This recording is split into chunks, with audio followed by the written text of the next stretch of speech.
So as I said yesterday, it was a very, very good event. Bernard and Richard are still here.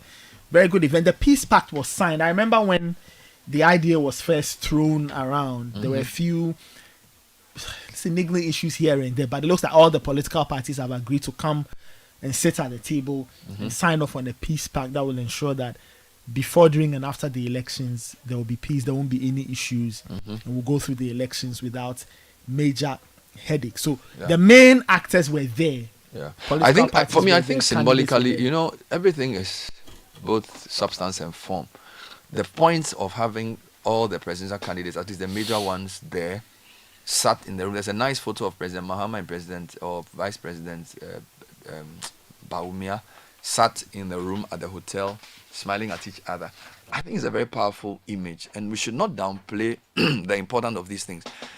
I do agree with the point Sky made earlier that these peace pacts must be backed by action, and fairness, equity, justice, and all these things must happen and must be manifestly seen to be done. I agree with all of that. But you still cannot downplay the importance of symbolism. And I feel like, look, if you had an election where the main actors refuse to sign a peace pact or refuse to talk to each other, that's a problem. All right. So having all of them sitting there, everybody speaking their mind, they allowed all the 13 reps to talk, I think is very important. A lot of people don't have it this way. And many countries in Africa don't have it so. And we have to applaud the maturity of the presidential candidate in going to that room to do that job. I think it's very important. They are sending a signal to their supporters, and I think it's important. I want to commend the Peace Council and the team, Dr. Akwete and co, for pulling this off. Because Nathan, look, I know many groups who've tried to even get one candidate to come. It's not been easy because they are campaigning. It's a difficult time. So to spend 3 hours to go through all of that, have it live on TV, to read speeches and to make the calls, make the ECs there, IGPs there, I think is very, very important. And we have a lot to be proud of. But let's not leave it there.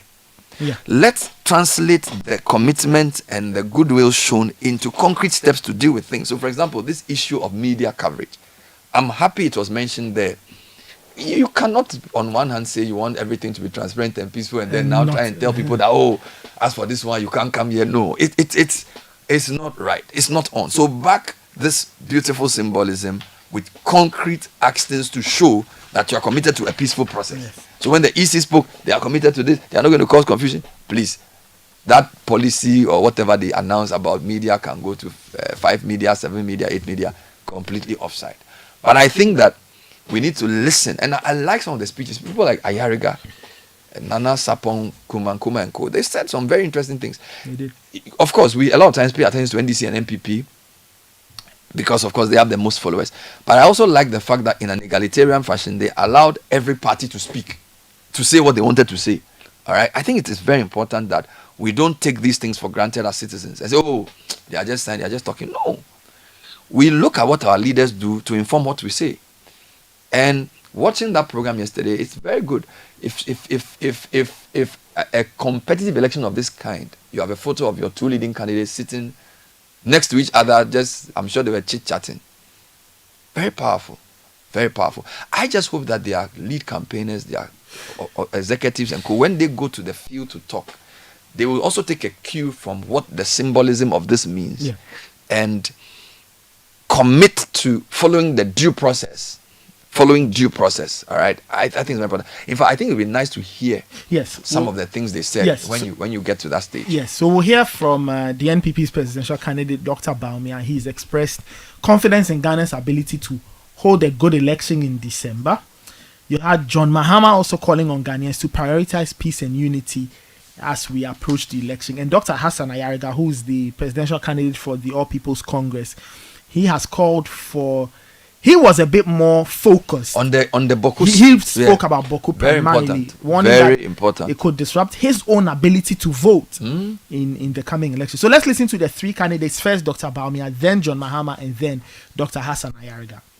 As we acknowledge the efforts of others, we must also endeavor to contribute our due. That is why the signing of the 2024 Presidential Peace Pact is profoundly significant.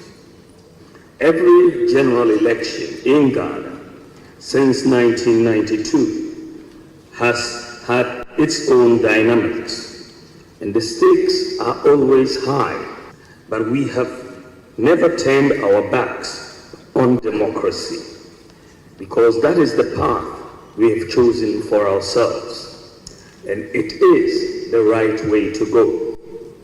Admittedly, democracy goes beyond periodic elections.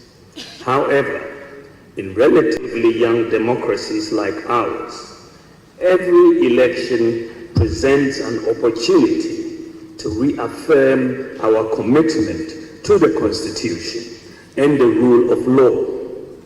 So far, each time we head to the polls, we have passed the test.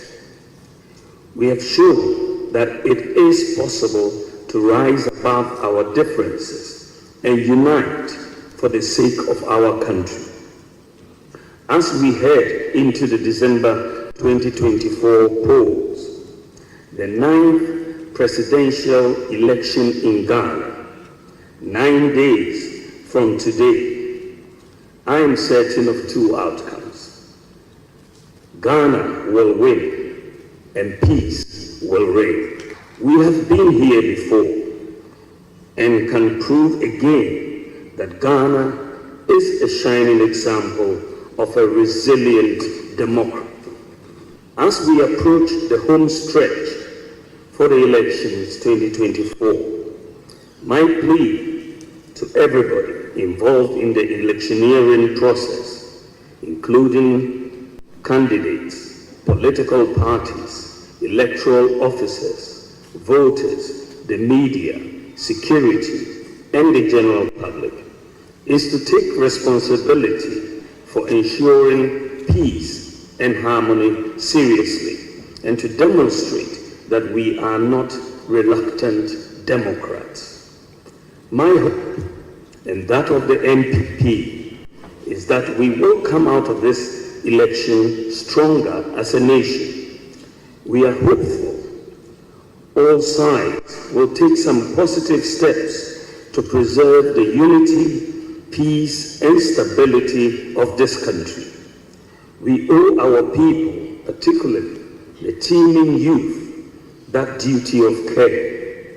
Only in this way would our resolve to create better and enduring opportunities for this future and for the future generations be guaranteed.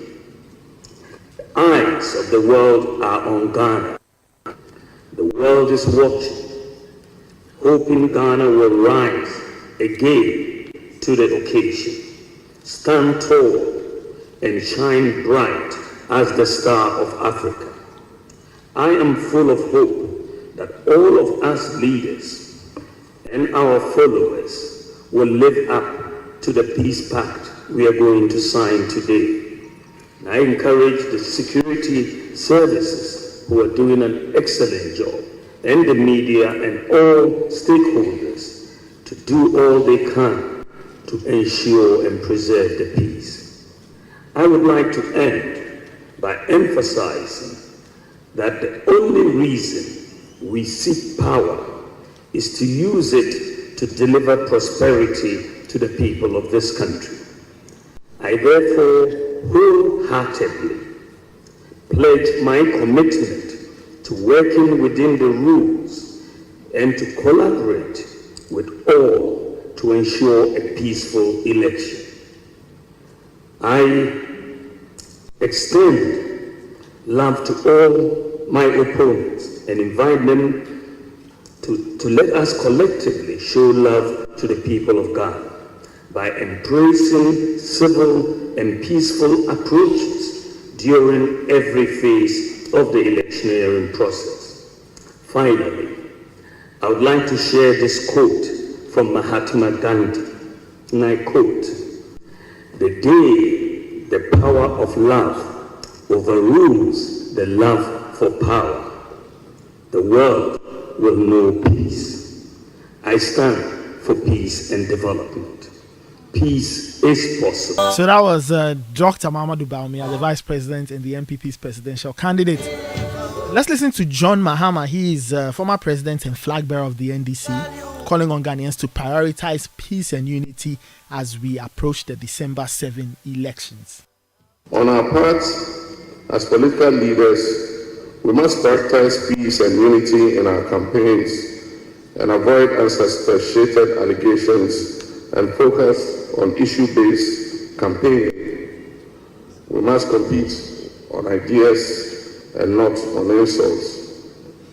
To our security agencies, I commend you for your tireless efforts in maintaining law and order. And I urge you to remain impartial and professional in your duties, ensuring that all citizens can exercise their right to vote without fear or intimidation.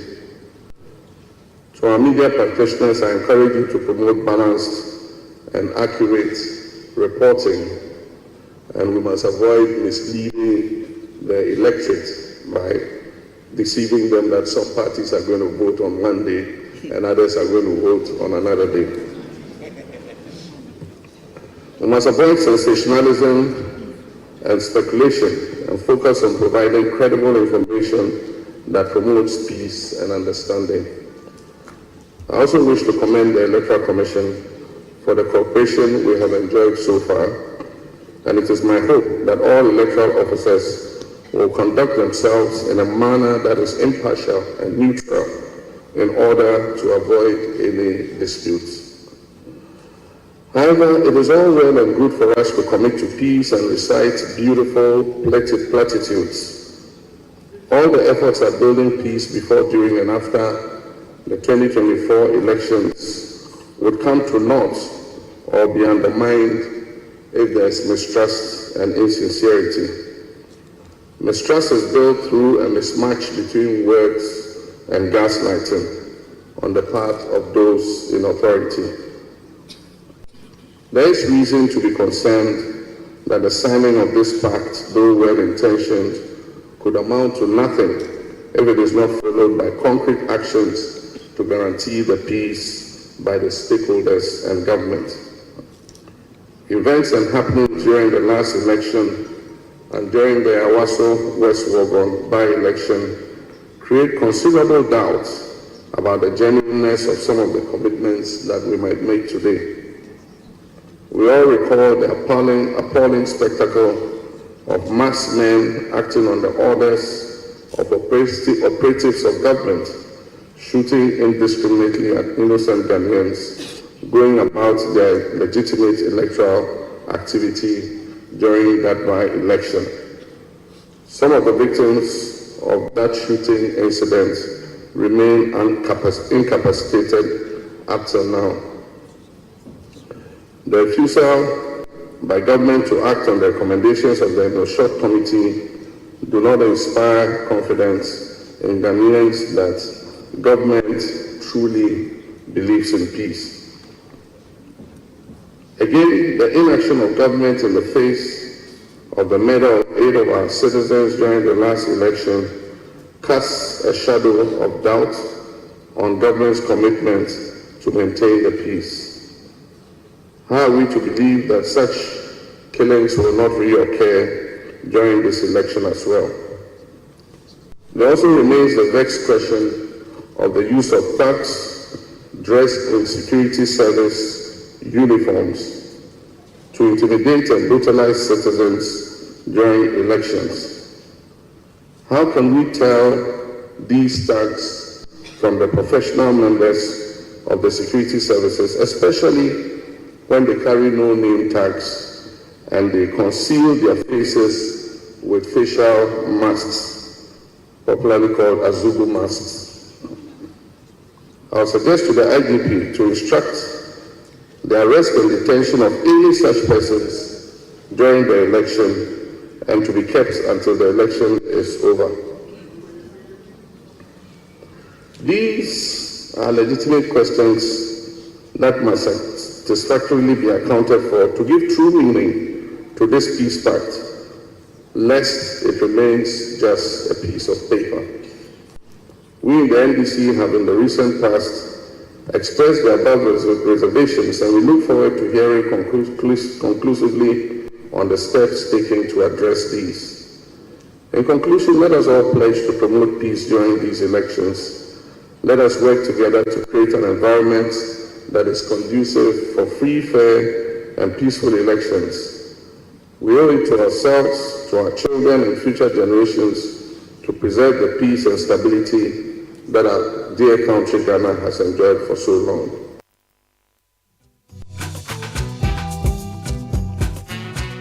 So that was John Mahama, the NDC's flag bearer and former president. He was also speaking at the signing of the peace pact. So you notice he made the point about, I think one of the things Kai was saying, that, so yes, you signed the peace pact, but there are things you must do. Pointed out some of the things around identified security officials, masked people who may not necessarily be operating within the security arrangement. He made reference to the also West Wagon and some of the things that happened. So yeah, the Peace Council must lead efforts. And I think the Ayariga point is also critical, because you are signing a peace pact in Accra, and about 6 constituencies in the Upper East region, people cannot even campaign. That's true. Right? So you need to translate your symbolism into real action. Real action. Okay, you get it. I think we should listen to what Yariga said. I sort of liked his... Yes. I like the fact that he zoned in on Boku just to illustrate some of the points he wanted to make. So here's APC's flag bearer, Dr. Hassan Ayariga. He was also speaking at the signing of the Peace Pact. We are here to talk about peace. And to be very honest, if there's no equity, there's no sincerity, there's no fairness, there can't be peace. There's no justice, there can't be peace. So if we are here to talk about peace and we behave in a certain way, then you can imagine the kind of signal we are sending out there. And that is why I was not happy with the presentation. But then the sincerity of the matter is that I come from Boku. My father is a Kusasi. My mother is a Mampus. For the past 3 years, Boku has been in war. Till date, as I speak to you, the shooting all over. My father and mother fight. And we have ignored that. We are here talking about peace. I wish we had a forum like this to talk about Boku's matter and help resolve the issue of Boku's challenges. I don't know whether I'll be able to vote, because where I come from every day is gunshot. I've not been to Boku for the past 3 months, and I want to go and vote. I want to go and campaign, and I cannot. So it's one of the biggest problems confronting me as a flag bearer, and as a father, and as a member, and as a Ghanaian. And I'm appealing that if we can look into the Boku matter, it will help us achieve peace before, during, and after the election.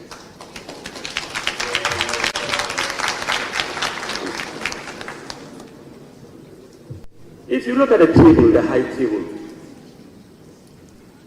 the 3 major political leaders contested: former President Mahama, current Vice President Dr. Mahmoud Bawumia, Hassan Ayariga, we are all Northerners.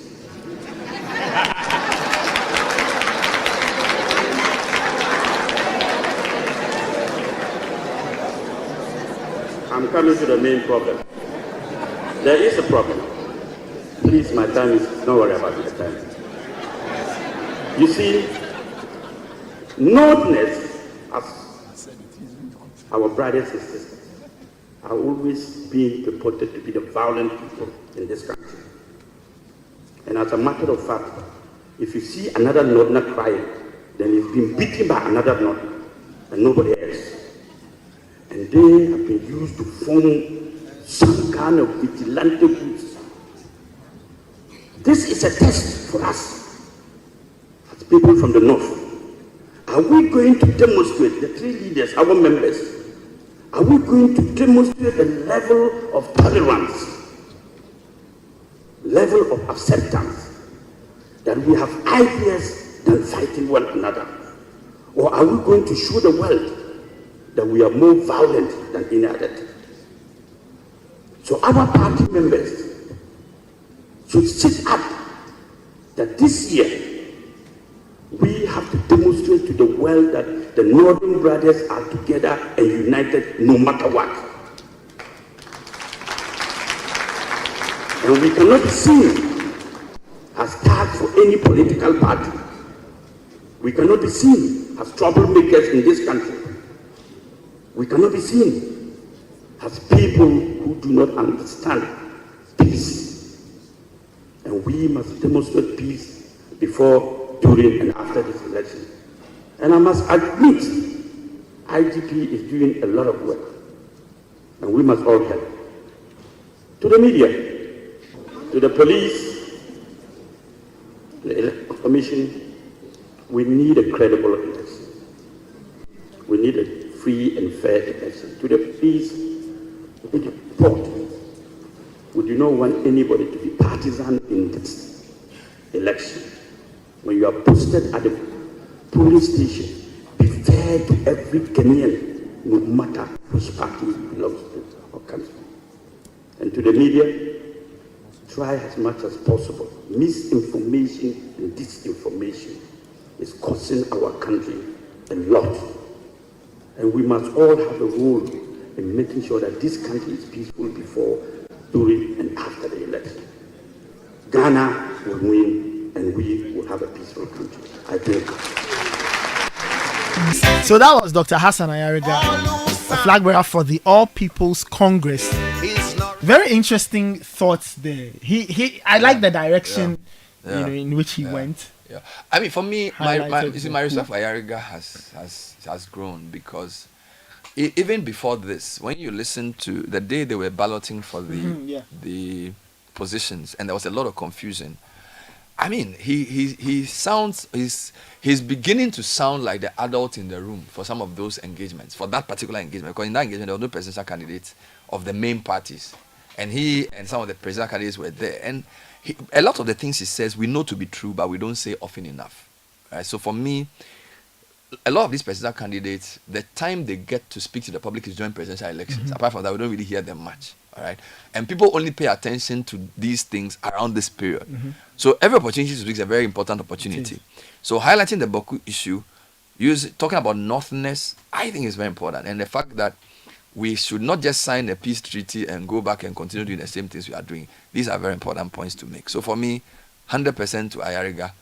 Now, the person who will play a key role in determining or supervising everything so that there's no conflict is Dr. George Akuffo Dampare. He's the Inspector General of Police, and he's the big man or the one sitting at the top of the election task force. AKA Dampi. Dampi. No, Dampizi. Dampi. Yeah, Dampizi. Yeah. Is there a fancy Dampizi, he's looking old. The work. No. He was just tired. No, he the was just white tired. hair, No. Dampizi have kapao. But the thing no easy. He never said so. No, but he did deliver the No, thing. Dampizi be big man. Charlie, as I watched him, Dampizi. Charlie, the only thing he didn't do, he should have raised the worship song. I But tell Charlie, you, do salute. Charlie, someday I was at a program and they were singing the national anthem, and I was in the second row. So there were these soldiers and Charlie. Sometimes there's salute. There's a strategy to it too. Oh, yeah. So when they play national anthem, they come like that. when they do, bam! Charlie, and there's an angle to the hand. Charlie, you have to. It will take you 6 months to learn it. To get that. To salute the national anthem. It's nice too much. So let's hear Dampizi. Yeah. All right. Let's hear from Dr. George Akuffo Dampare, the IGP, saying that the police will not be a source of disturbance. He says there's a comprehensive strategy to ensure that we have a peaceful electoral process. Let me briefly let you know the things we put in place with all this strategic focus into the elections. First, if you want to see the results that are coming out from this baseline analysis, from this mainstreaming of election security, and from this holistic blueprint towards election in the next 30 years, these are the records. On our watch, we have 3 major by-elections. And we did not pass the verdict. you did, and said that those by-elections, in terms of its peace, security, and orderliness, it was first of its kind in the history of our democratic dispensation.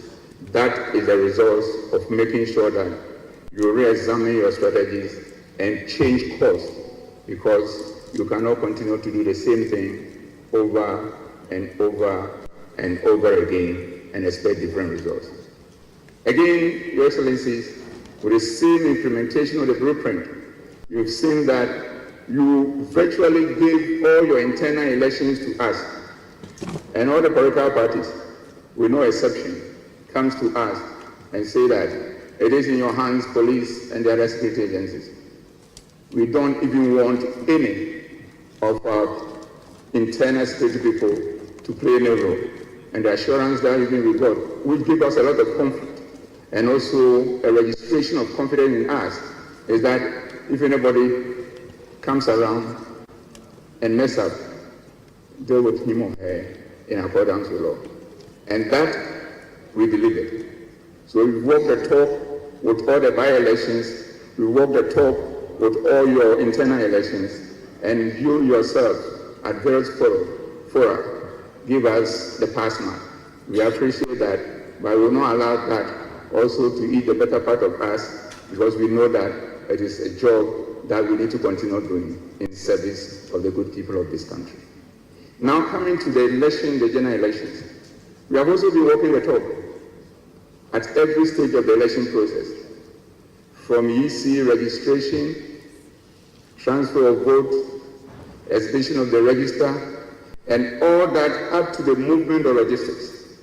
We've played the part that we're supposed to play in a manner that has also made us comfortable in terms of looking forward what is ahead. The few other issues that are left is the next 1 week, the rest of your campaign. It is our prayer that you continue to conduct ourselves in the way you have been doing, and we also will continue to provide the security that you need in ensuring that you go about telling people what you want to do when you have the opportunity to lead. In terms of the D-Day, as it was said, the blueprint, the D-Day, out of the blueprint, the D-Day planning that we've done, it spanned 5,400 and over pages. It's very detailed deployment strategy at the polling stations, at the collation centers, rapid response, and post-election activities in terms of the security arrangement for the investiture of the next government. So our assurance is clear. We are ready. We are very committed, but we need your help. We need your help, both in the form of prayer and also in the form of playing your role as an individual, as a political party, and as all the stakeholders involved in this process. So at the end of the day, everybody will be satisfied with the outcome of the elections, and everybody will accept the process. But we want to also assure you that the elections are having 12 candidates at the presidential level. Only one will win. The rest will have to try another time. 801 parliamentary candidates vying for a position of 276. Only 276 will win.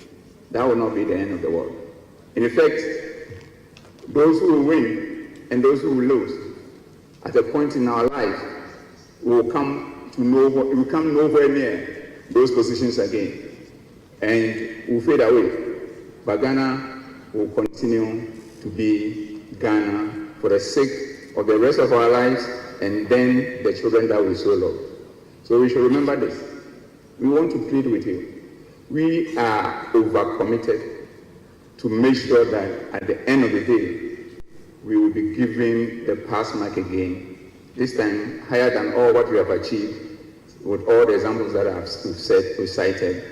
But we want you also to do your very best at the individual level, at the party level, and at any other stakeholder level, so that your contribution and my contribution put together will make us strong and continue to be the trailblazer for the rest of Africa and beyond. don't let Ghana fade away.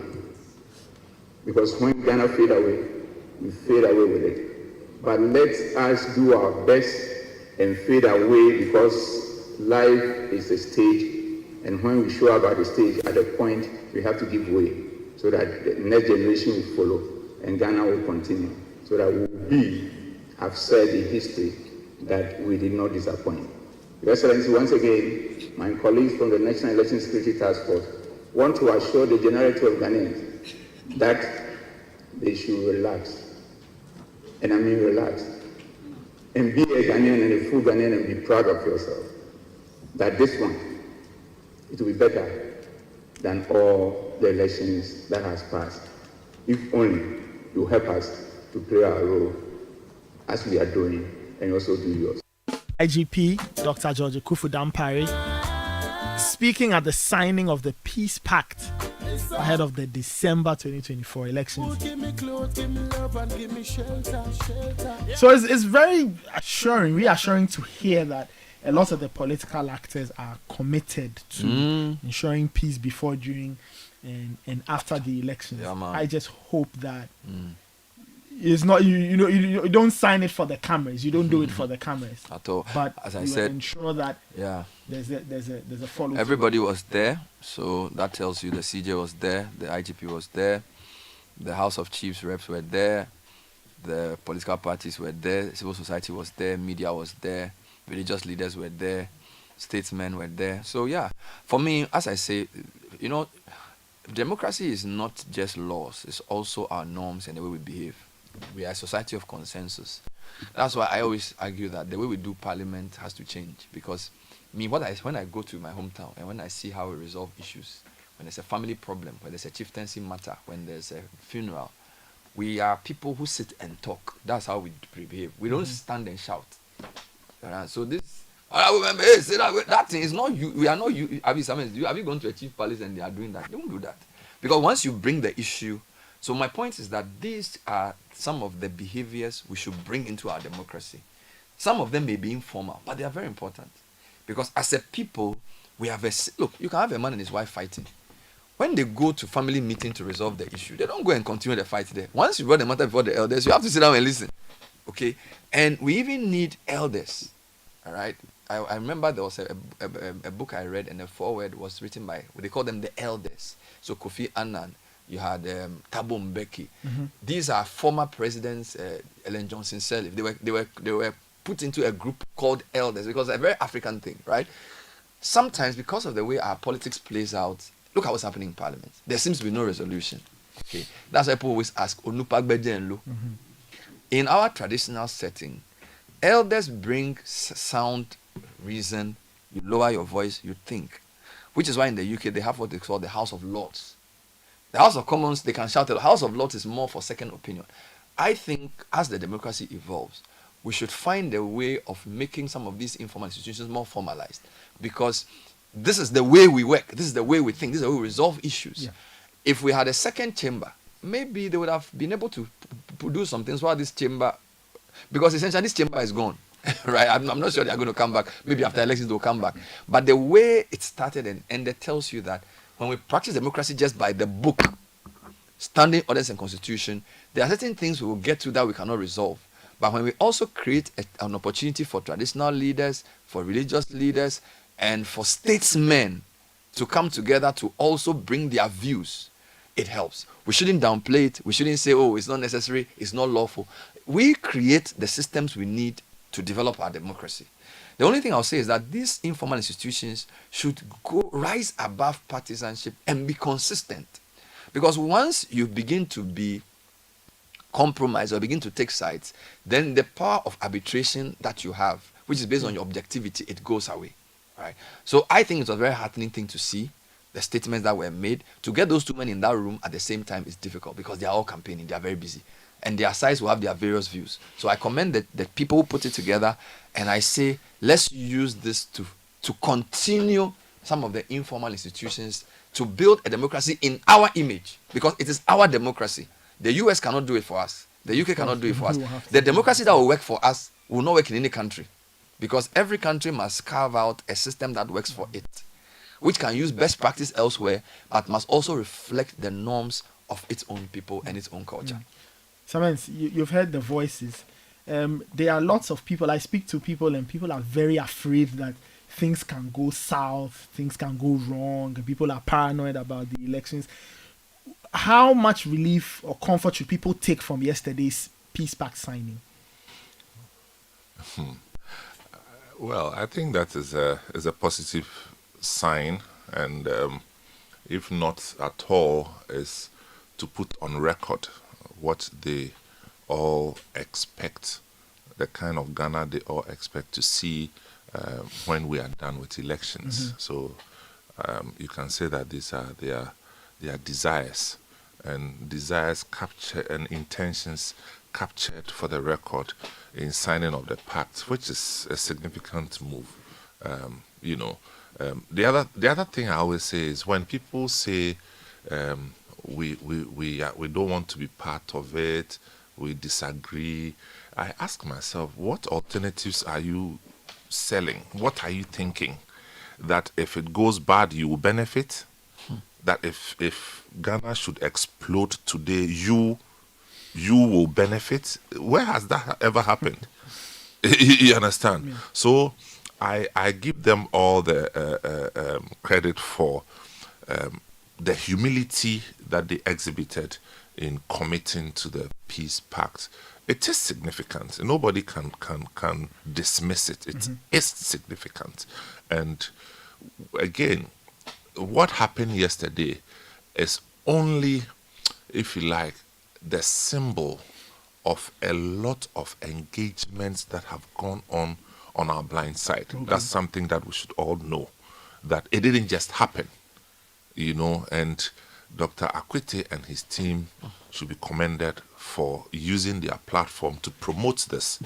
The Peace Council, which I believe is made up of, heavyweights in our system, have been very instrumental. I mean, and so for such a time as this, I think that is one of the most significant things that we have witnessed yet.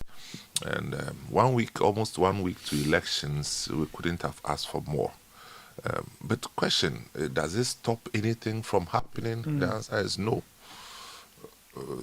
is no. What it does is that it disengages the political actors from deliberately, if you like, offering themselves to be used to destabilize the system. But randomized things happening in some corners.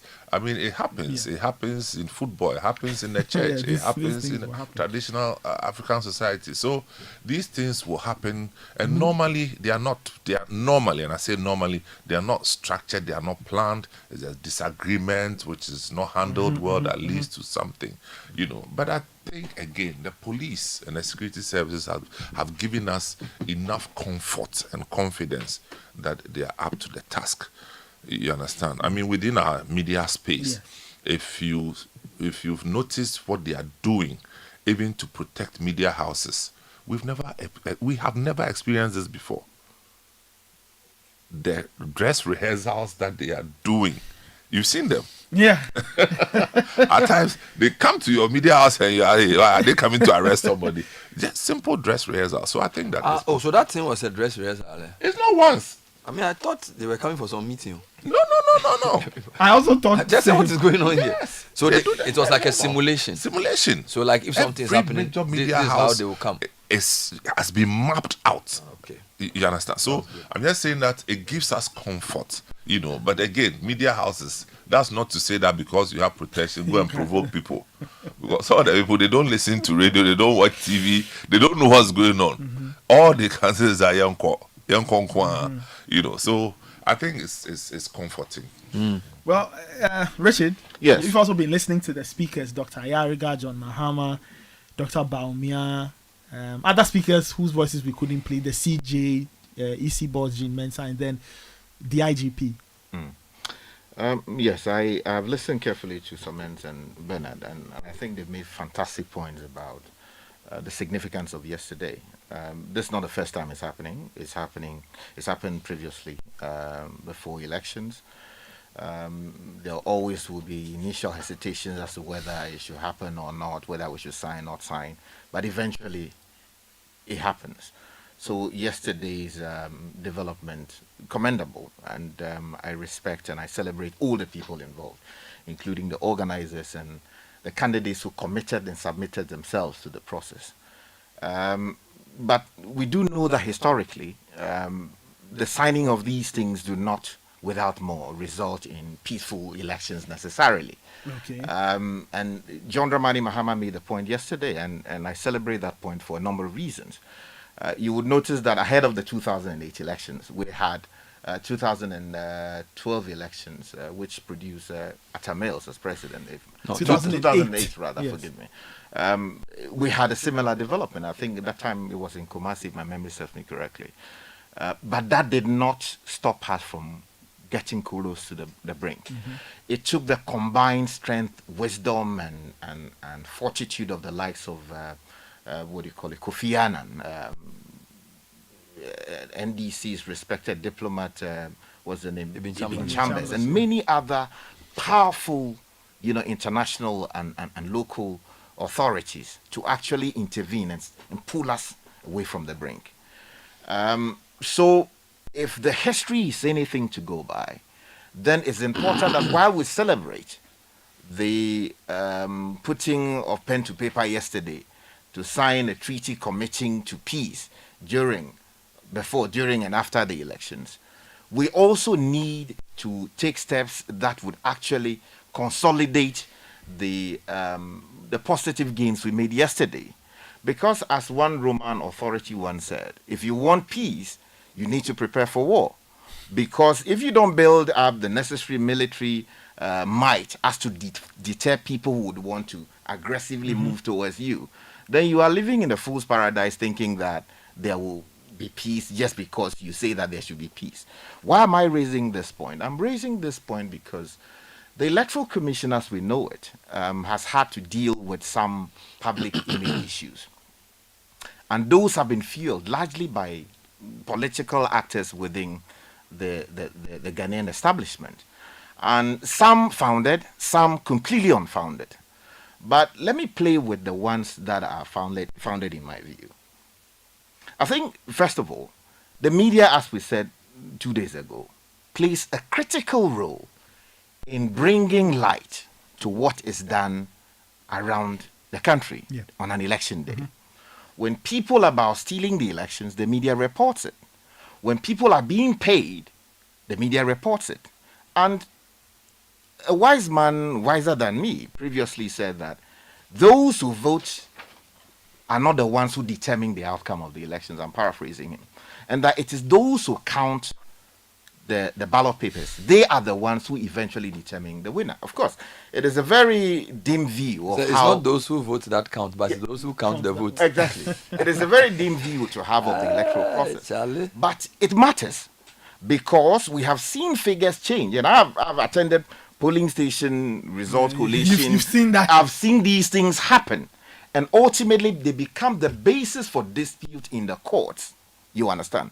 So it is important that as much as possible, we grant the kind of access that would allow all shades of opinions we have in the media to have access to see that which is going on. Because you don't want a situation that on election day, while counting of ballots are going on, some people will sit on radio, claim that they have not been given access to the collation center, and then claim that they are receiving information from people at the center alleging A, B, and C. It is important that we allow full access within limited range as to ensure that as many journalists as possible are covering the process, monitoring, so that people listening can also triangulate. Oh, I heard on Citi FM that this. I heard on Joy FM that this. I heard on Radio Gold that this. I heard on Oman FM that this. Then if you properly triangulate, then you come to a conclusion that, oh, this is either true or false. But where you restrict, there's a problem. As we speak, the EC told us that they are now engaging It's been 2 days since they gave this bogus directive. We expect that there will be a full statement I love your withdrawing it in its entirety. Bogus. Because that is one way of inspiring confidence into the electoral process. Yes, sir. Another point that I wish to make quickly has to do with what we saw with the statement that the Electoral Commission issued yesterday. Concerning shortage of Exactly. You ballot see, papers. it is very heartwarming that the Electoral Commission says that it did some audit, as we understand it from people close to the situation, and it came up that there are some shortfalls in a number of constituencies, including Ketu North, the Keta constituency, and some other spaces. Now, why this is concerning is that, I'm from the Volta region. And you do know that a lot of the people of the Volta region normally are not happy with how things happen to them when elections are happening. Some people say that, we are doing registration, and for some reason they say some of the machines are not working, or that biometric registration, there are problems with the system, or that some machines have not come, and all of these things. And for some reason, people build up a certain understanding that we get to get hit a lot on these matters. 3 weeks or 4 weeks ago, we heard from the Electoral Commission, and they suggested that, there were some serial number issues with ballot papers for the Volta region, and then also for the Bono region or Ahafo region. And therefore, they needed to reprint those ballots. Again, that was through some audits because some people had raised issues with it. Then it was corrected. The ballot papers needed to be reprinted. Again, we saw how they destroyed the ballot papers that they had printed that had the issues. It's the point I'm making, serial numbers. exactly. The point I'm making is that when people always predict that there is likely to be an outcome that would impact them negatively, right? And then that prediction seems to get confirmed by certain missteps, no matter how genuine they may be. They feed, unfortunately, into a certain narrative. Yep. You understand? And this election year, we expect the Electoral Commission to be meticulous, exact, Yes, sir. precise, and get it right. Thank you. Look, we understand that it is a human institution, but when conducts or lack of oversight in some cases lead to certain outcomes that are, if you like, adverse to a certain group of people, they feed a certain narrative. I don't believe that people are sitting at the Electoral Commission and scheming to undermine the legitimacy of votes from a certain part of the country. But if you don't pay extra attention to these things, then the likelihood that you create and feed that impression becomes the result. So we need to investigate to establish as to how come it was these constituencies that were affected. Who takes responsibility for that? And if there are sanctions to apply, we need to apply those sanctions because we don't want it to be business as usual. Mistakes get made, that's okay, let us move on. It should not happen. It creates a problem. Thank you. And then something I want to say quickly regarding good news that we heard yesterday, that finally the Prempeh International Airport is being put to good use. Okay, so the international flights. So directly from, is it London or US? Gatwick. I think so. Gatwick for starters to Kumasi. That's good news.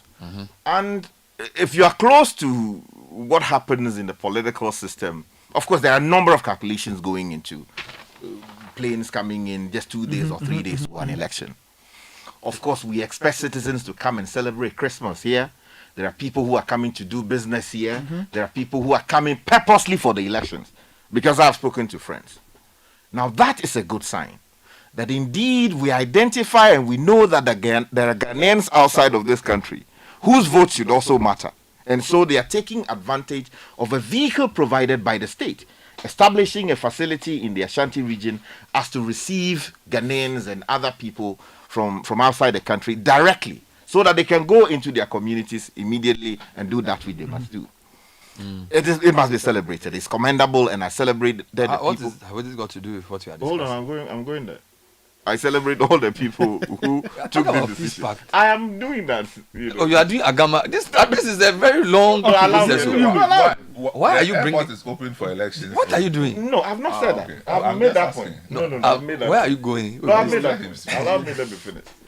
You see, this is an election year, yeah, and historically, we have seen problems at our border towns, the western region, up until the extreme north of the country, the eastern part of Ghana, from the Aplao area, where I come from, all the way to the extreme, north of the country, where for some reason, either there are border closures or that there are restrictions placed along the borders as to prevent people from coming in to vote.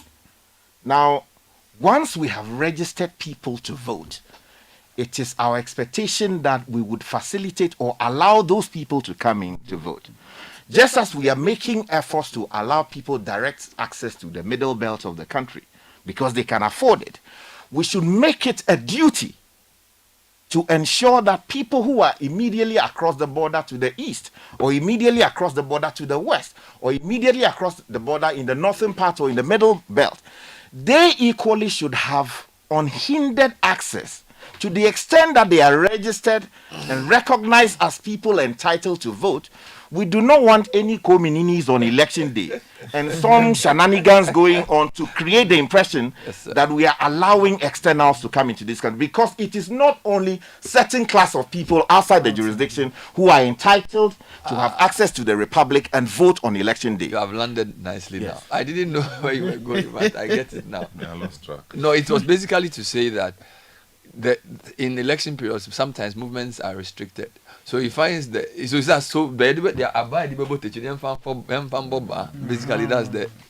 that's But I'm asking whether this one has anything to do with elections. yeah, that's the point. Airport. That he's saying that he's explaining. No, he has explained it. It's okay. Let's not go. We have access to so many things. He has explained it. Okay. I have explained that the people are not just coming to do Christmas, and there are people who are coming purposely to vote. Yes, some Yeah, of them. some of them. But So- those people could have come through Accra anyway. That's the point that we also have to make. No, that is not disputed. I'm stating the Speaking point. of border Yeah, that's constituency. because what it does is it even lessens the cost of people who are coming. If you're coming If you there, can fly yes, directly, that's you right. don't have to go And I'm saying that on the basis of that, because we should not assume that it was just people just sat down and say 3 days to an election, let's open coming. What's the name? The Prempeh Prempeh International. Airport, Prempeh International Airport. No, because the process to get the license for Prempeh International Airport started a while ago. Yeah, that's not disputed. It's always And the process is still not completed. that's true. Good. So when will the Now- first flight come? They said a third. Now the 3 flights or so that they have arranged, technically are charter flights. But how many people can go on that plane? Technically, and I say technically, are charter flights. So if you look at the press statement, the last line says subsequently they will have a proper schedule for commercial flights, Yeah, for that's commercial the- yeah, flights. And the subsequent may even end up not being Ethiopian Airlines. Could be some You other. know. So maybe some people will take advantage because they want to come and vote, Yes. you know.